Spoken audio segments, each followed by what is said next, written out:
Jatend migao mar kit chwech mopogore opogore pacho ka Ann Cheptumo nyiso luoro mare kaluwore kod medruok mag nyithindo manyiri matindo magamo iye ma ohiu e kar chung' od bura ma Baringo South.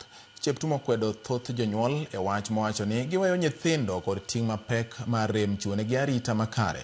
Kama biro bang' japuonjre moro e gweng' ma Kamailel monj kod janjore kendo temo hinye gi pala.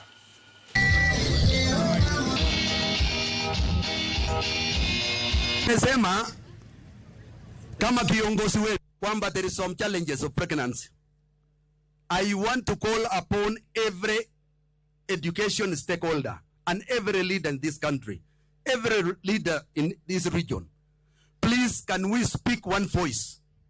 Those who are going for school children, you are enemies of education.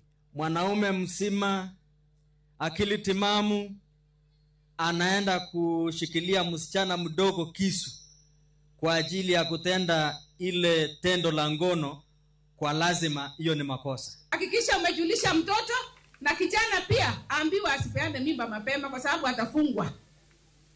Mimi nikiwa hapo, watoto wale wote wale wako kwa jela wako chini yangu. Wakichoma shule wanaletwa kwangu. Wakipeana mimba wakifungwa wanaletwa kwangu. Wakifanya nini wanaletwa kwangu, na mimi nataka hiyo cell sifungwe kwa sababu wazazi wanafaa kufanya kazi yao. Vijana na wasichana mfanye ile kazi na wahusu. Msome, mkae kwa heshima, mkae katika mila yetu mpaka ikifika wakati yenye unafaa kuwa mzazi tu. Nimesikia watoto wengi wanatoka shuleni, hasa msichana. Ukienda Narok sasa hivi, katika kaunti ya Narok wasichana wengi wameenda shule. Na sisi hatutaki Baringo County mubaki nyuma.